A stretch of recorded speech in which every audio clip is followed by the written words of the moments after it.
Hey folks, it's Chad again. We're getting into watermelon season, and I thought I'd share with you some tidbits on watermelon and share with you a few recipes that might come in handy this summer. So, first things first, how do we pick a perfect watermelon? First and most obvious, we got this little spot on the watermelon.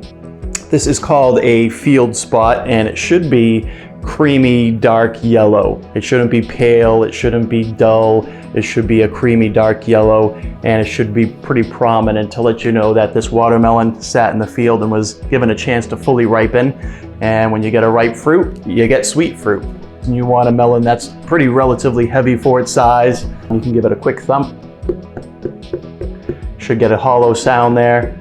The more hollow the sound, the more water's in there and the less rind is in there, and that means you got a ripe watermelon. You're also gonna want some light and dark green stripes going down your watermelon. You want those to be pretty consistent. Also, if your watermelon has a stem, this one really doesn't, but you want your stem not to be green and fresh, but you want it dry, kind of brown and yellow. This watermelon has some shine to it because I have already washed it and I got this bright light shining right on it. But you basically want to be looking for a duller watermelon. A shiny watermelon means it might be overripe. You can see there's some brown scarring. You want that. You want the brown scarring. Those are scars basically from the pollination phase when this guy was a little flower. And the more pollination you get, the more scarring you're gonna get. The more pollination, the more sweet. So more scarring, more little crisscrossy brown spots are gonna equal a sweeter fruit. When we're talking about nutrition and watermelon, there's lots to talk about. You're gonna find watermelons are a plant, so they're gonna have fiber in there to help with digestion. They're loaded with water and are very hydrating as a food. There's gonna be minerals in here like potassium and magnesium and some B vitamins. They all hang out in here. Vitamin C, there's a pretty good amount of vitamin C in watermelon. Vitamin A, anytime you see that red flesh inside that we're gonna look at in a minute, you're gonna see a good source of vitamin A, specifically some carotenoids, some different types of vitamin A called lycopene and beta carotene. Those are great healthy nutrients in here. So this is a very nutrient rich food. It is low in calories, it's high in nutrition, and when you bring all of that together, folks, you're talking about a food that is going to help prevent cancer, a food that's going to possibly improve your heart health and your immune system, and it's going to help fight inflammation and oxidation. There's even a chemical in here I just heard about called cucurbitacin E or something like that. Just another anti-inflammatory and antioxidant type of chemical in watermelon. So, you know, there's lots of nutrition reasons why we should be getting this seasonally in the summertime especially. All right, so stick with me. We got watermelon, we got 3 quick recipes. Here we go. So for the first 2 recipes, I'll need the watermelon cut up into smaller bits. So I'm gonna go at that, cutting both ends off the watermelon and cutting it up into cubes. And this is just how I do it. You can see how the watermelon rind is so thin compared to the fruit. That's a sign of a sweet watermelon, folks.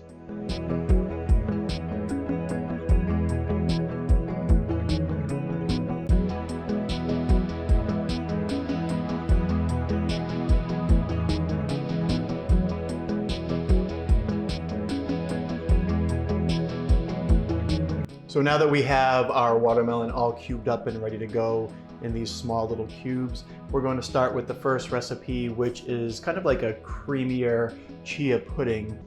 Okay, let's start this chia pudding with a few cups of watermelon in a high-powered blender. I'm also going to thicken it up with a little bit of Greek yogurt. I'm adding a container of plain and actually a lemon-flavored container. And of course the juice of about half a lemon. Get that all in there with a pinch of sea salt and maybe a touch of maple syrup. This is about 1.5 tablespoons of maple syrup to sweeten it up. And we're going to blend all that together. We're looking for about 2 cups of liquid in this recipe for every half cup or so of chia seeds that you're going to use. We'll get that watermelon mixture right in a bowl, measure out some chia seeds, and then Really do a good job of whisking those chia seeds and getting them all dispersed in that liquid so they can swell up like they're supposed to. Cover that up and stick it in the refrigerator. I like to get it out maybe 15 minutes later and give it another whisk just so the chia seeds aren't sticking together and clumping up. We'll put that right back in the refrigerator for at least 3 hours, maybe overnight. The result is this wonderful chia pudding. We'll put in the serving bowl and serve it with some diced up watermelon, a squirt of whipped cream, and there it is. Hi folks, if you've never had fresh watermelon salad, you're missing out. There's a million ways to make it. Here's one that I recommend. Let's start the watermelon salad with a little bit of dressing using the juice of 2 limes and whisking in some olive oil. Really simple dressing, folks. We'll season it a little bit with a touch of sea salt and set that aside, and then we'll work on our salad. We'll start with the shallot. You could use a red onion if you want, or any type of onion. Just mince it up and throw it in there. A cucumber, peel it, slice it up into these little chunks. I like to cut them into quarters lengthwise to deal with the seeds. Once you got them into those lengths, you can run a sharp knife along the top and get out those soft seeds. I'm going to cut those up into thin strips so I can dice them up and throw those in the mix.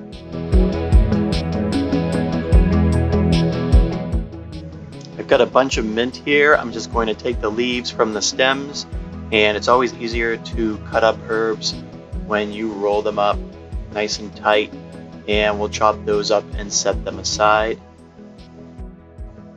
We'll start putting this whole salad together now, and we'll start adding some watermelon to the cut up cucumber and the shallot. Whisk up that dressing a little bit, the lemon juice and the olive oil, and just gently toss it all together. We should get a nice contrast, and all of that mint is going in there. We're going to top it off with some feta cheese crumbles. You're going to have something that resembles this, and we're going to plate it on up. Nice little serving bowl.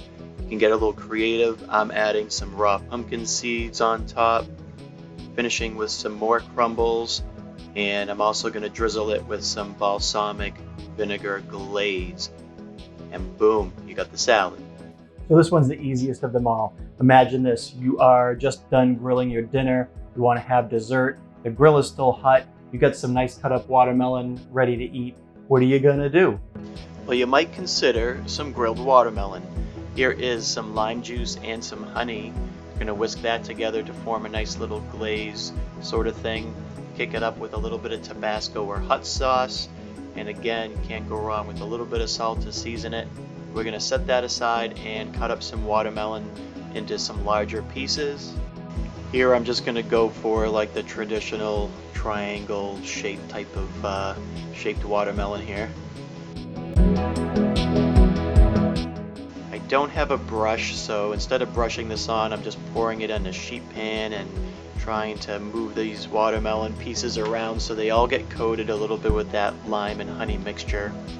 I probably should have made it a little bit thicker, used less lime juice and more honey, but regardless, you get a hot grill, you throw these suckers on, turn them around a bit, let them get that nice charred grill mark on them, and you're going to look like that when you come off the grill.